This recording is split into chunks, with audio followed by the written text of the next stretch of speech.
Every morning, she came late, the same hurried footsteps in the hallway, the same soft apology as she slipped into her seat, eyes down, notebook already open. No one really noticed her beyond that. Just another quiet girl, always running behind the bell. But that day, something changed. It was a cold Tuesday, rain tapping on the windows, the classroom buzzing with chatter before the teacher arrived. And once again, she burst through the door, breathless, hair damp, clutching her bag like it held her entire world. Then, as she stumbled toward her desk, one of her shoes slipped off. The class laughed, just a quick ripple of amusement, the kind that dies down fast but leaves its sting behind. She froze, her face flushing deep red as she tried to put the shoe back on. That's when everyone saw it, her socks, torn, wet, mismatched. The laughter faded into an awkward silence. And suddenly, the teacher, Mrs. Collins, noticed something she hadn't before.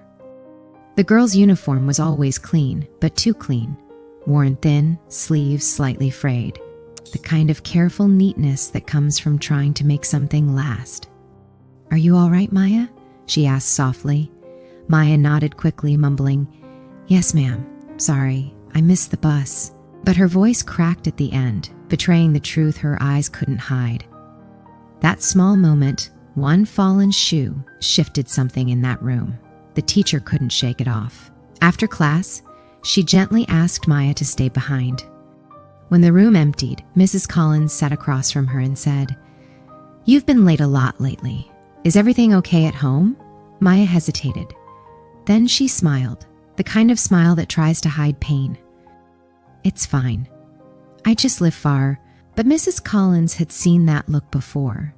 The quiet endurance of a student carrying more than homework. "You don't have to tell me everything," she said, "but I want you to know you're not invisible." That night, Mrs. Collins couldn't sleep. Something about Maya's worn-out shoes and trembling hands kept replaying in her mind. So the next morning, she called the school counselor. Together, they looked into Maya's records. What they found broke their hearts. Maya lived miles away in a shelter outside town. Her mother worked nights. Her father had left years ago. Most mornings, Maya walked nearly 2 hours just to get to class. When it rained, she came late. When it was freezing, she came late. But she always came.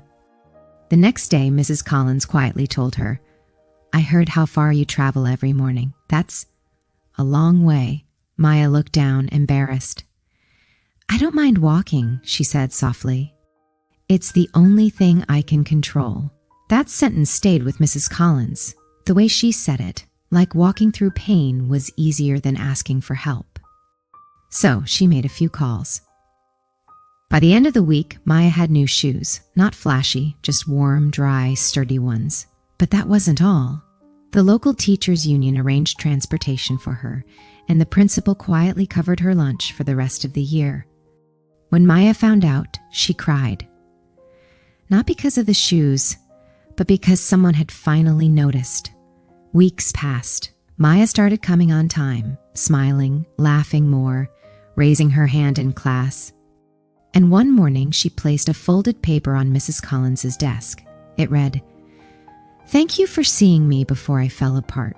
Mrs. Collins kept that note tucked in her planner, a reminder that sometimes the smallest stumble reveals the deepest stories. And as for Maya, she graduated with honors, went on to study social work, and now helps students just like her, the ones who walk miles unseen, until someone finally asks why.